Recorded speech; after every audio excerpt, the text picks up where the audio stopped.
So guys চলে আসলাম আজকে নতুন একটি ভিডিও নিয়ে। ওয়ার অ্যাটাকে কি হেল্প দিলে ভালো হবে। ওয়ার অ্যাটাকে আপনারা সবসময় সুপার ড্রাগন হেল্প দিয়ে লাগবেন, কারণ সুপার ড্রাগন হেল্প দিলে কি হয়, যখন আপনি সিঙ্গেল ড্রাগনগুলা অথবা ইলেকট্রনিক ড্রাগন হেল্প দিবেন, দেখবেন আপনারা যদি ইলেকট্রনিক ড্রাগন হেল্প দেন,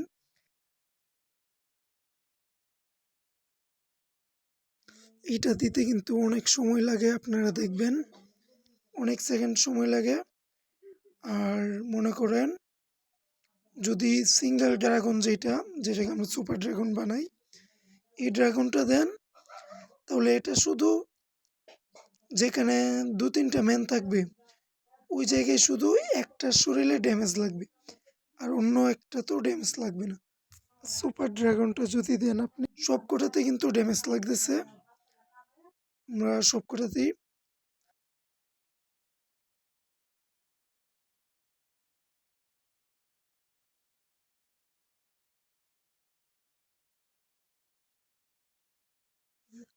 আমি বেশি মেন দিয়ে ওয়্যার চ্যালেঞ্জ করি না, কারণ এখন সবাই অফলাইনে থাকে। এই মিনিমাম 10 জন এতটুকু এনাফ, কারণ সবাই তো এখন অ্যাটাক দেয় না, অফলাইনে থাকে।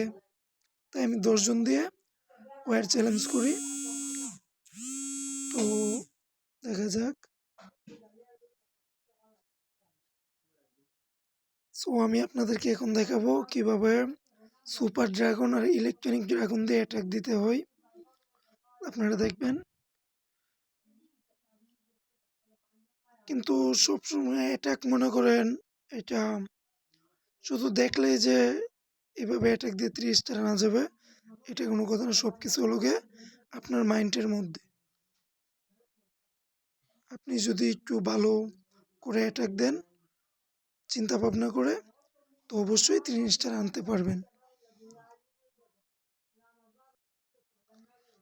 সো মোটামুটি আমার এই ঘরটা কিন্তু ভালো লাগছে, বেশি লুট নাই কিন্তু ভালো লাগছে, ভেঙে আনার মতো, একদম 3 স্টার এসে যাবে। এদিক দিয়ে ইলেকট্রনিকটা ছেড়ে দেবো, দেখা যাক কি হয়।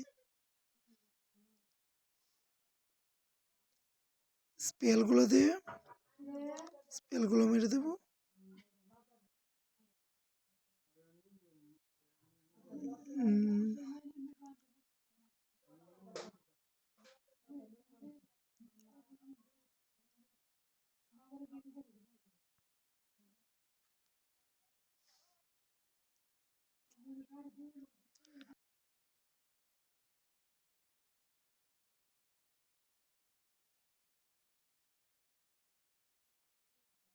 আমার কিন্তু আর্চার রানী নেই, কারণ আর্চার রানী আমি 8 বেটে দিয়েছি, তো তাই আর্চার রানী আসে নাই।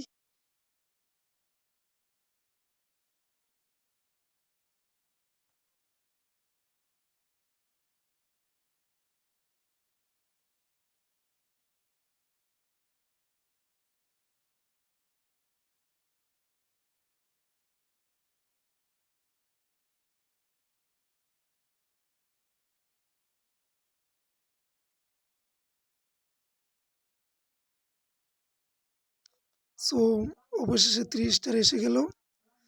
গাইস, আমার ভিডিওটা যদি একটু আপনাদের কাছে ভালো লাগে তাহলে লাইক আর সাবস্ক্রাইব করে দিবেন, আমার চ্যানেলটি একটু সাপোর্ট করবেন।